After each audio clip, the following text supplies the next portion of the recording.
بسم اللہ الرحمن الرحیم۔ کون سے ایسے لوگ ہیں جنہیں اللہ معاف نہیں کرے گا؟ ہم سب یہی چاہتے ہیں کہ اللہ تعالیٰ ہمیں معاف کر دے، ہمیں بخش دے۔ اللہ تعالیٰ فرماتا ہے کہ میں ہر اس شخص کو معاف کروں گا جو مجھ سے بخشش طلب کرے گا۔ انسان چاہے کتنے ہی گناہ کیوں نہ کر لے، اللہ سے اگر بخشش طلب کرے، توبہ کرے تو اللہ اسے معاف کر دیتا ہے۔ لیکن شیطان کیا کرتا ہے؟ شیطان کی پوری کوشش ہوتی ہے کہ انسان نے جس گناہ سے توبہ کی ہے وہ وہی گناہ دوبارہ کرے۔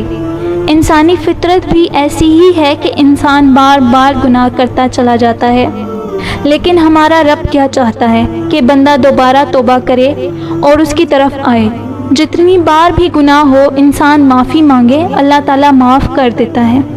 اللہ بہت ہی رحیم ہے، بہت کریم رب ہے، لیکن کچھ لوگ ایسے ہیں جنہیں اللہ معاف نہیں کرے گا۔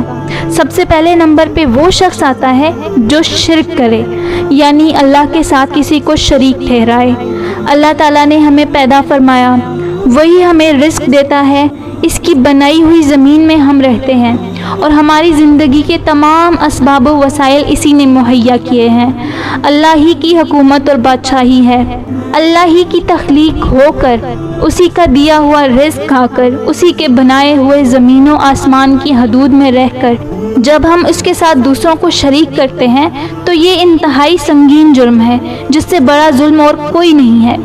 نبی کریم صلی اللہ علیہ وآلہ وسلم نے جب اسلام کی دعوت دینا شروع کی تو مکہ میں کئی مشرک ایسے تھے جو بتوں کی پوجا کرتے تھے، لیکن اسلام قبول کرنے کے بعد انہوں نے توبہ کی اور اللہ تعالیٰ نے انہیں معاف فرما دیا۔ اس لیے ہر وقت اللہ سے گناہوں کی توبہ کرتے رہنا چاہیے۔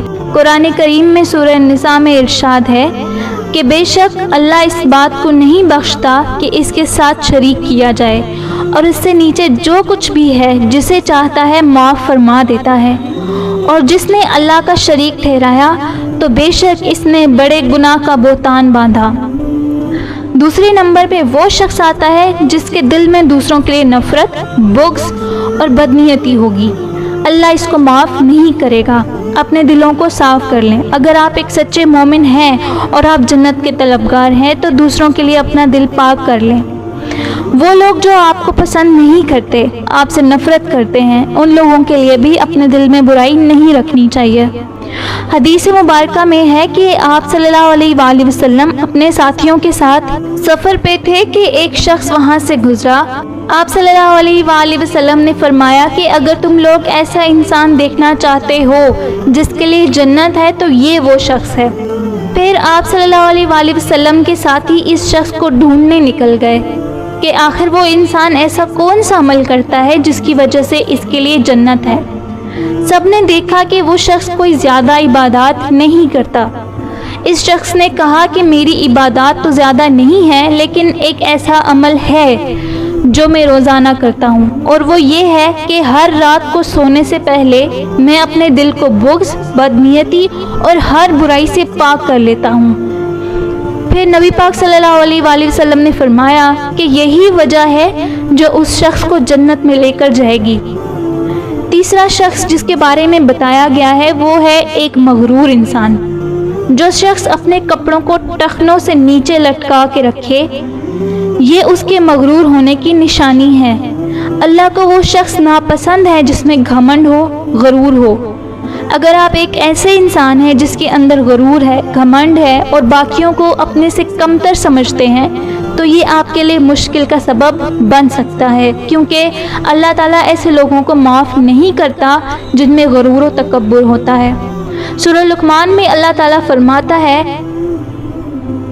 اور لوگوں سے بات کرتے وقت اپنا خسار ٹیڑھا نہ کر اور زمین میں اکڑتے ہوئے نہ چل، بے شک اللہ کو ہر اکڑنے والا، تکبر کرنے والا ناپسند ہے۔ حضور صلی اللہ علیہ وآلہ وسلم نے فرمایا، جنت میں وہ شخص داخل نہیں ہوگا جس کے دل میں رائی کے دانے جتنا بھی تکبر ہوگا۔ پھر صحابہ کرام پوچھنے لگے کہ یا رسول اللہ، ہمیں اپنے کپڑے پسند ہیں، اپنے گھر پسند ہے، تو اس کے بارے میں کیا حکم ہے؟ تو آپ صلی اللہ علیہ وآلہ وسلم نے فرمایا کہ یہ سب تکبر میں نہیں آتا، تکبر تب ہوتا ہے جب ایک انسان خود کو سب سے بہتر سمجھے اور دوسروں کو حقیر جانے۔ چوتھے نمبر پہ وہ انسان آتا ہے جو بغیر کسی وجہ کے اپنے رشتہ داروں سے تعلق ختم کر دے، یا پھر کسی دنیاوی وجہ سے، چاہے وہ پیسہ ہو یا کوئی غلط فہمی۔ چھوٹی چھوٹی باتوں پہ لوگ تعلق ختم کر دیتے ہیں، یہ سوچے سمجھے بغیر کہ ہمارا یہ رشتہ، یہ تعلق کس نے بنایا۔ یہ بھول جاتے ہیں کہ یہ رشتہ اللہ تعالیٰ نے بنایا ہے۔ مثال کے طور پہ ہمارے والدین کا حکم ماننا ہمارے لیے ضروری ہے، لیکن اگر وہ کوئی ایسا کام کہہ دیں جو حرام ہو تو ان کو منع کیا جا سکتا ہے۔ اس کی سب سے بڑی مثال حضرت ابراہیم علیہ السلام ہے۔ انہوں نے اپنے والد سے کہا، جس کا مفہوم یہ ہے کہ میں آپ کی بات سے متفق نہیں ہوں، آپ بتوں کی پوجا کرتے ہیں، آپ اور آپ کی قوم کھلی گمراہی میں ہیں۔ حضرت ابراہیم علیہ السلام نے بہت ہی احترام سے اپنے والد کو یہ بات کہی۔ سورہ مریم میں ارشاد ہے کہ اے میرے باپ، میں ڈرتا ہوں کہ تجھے رحمان کا کوئی عذاب پہنچے تو تو شیطان کا رفیق ہو جائے۔ اگر کوئی شخص اپنے رشتہ داروں کے ساتھ یا اپنے والدین کے ساتھ قطع تعلقی کرتا ہے تو اس کے لیے سخت مشکل ہے، کیونکہ اللہ تعالیٰ ایسے شخص کو معاف نہیں کرتا۔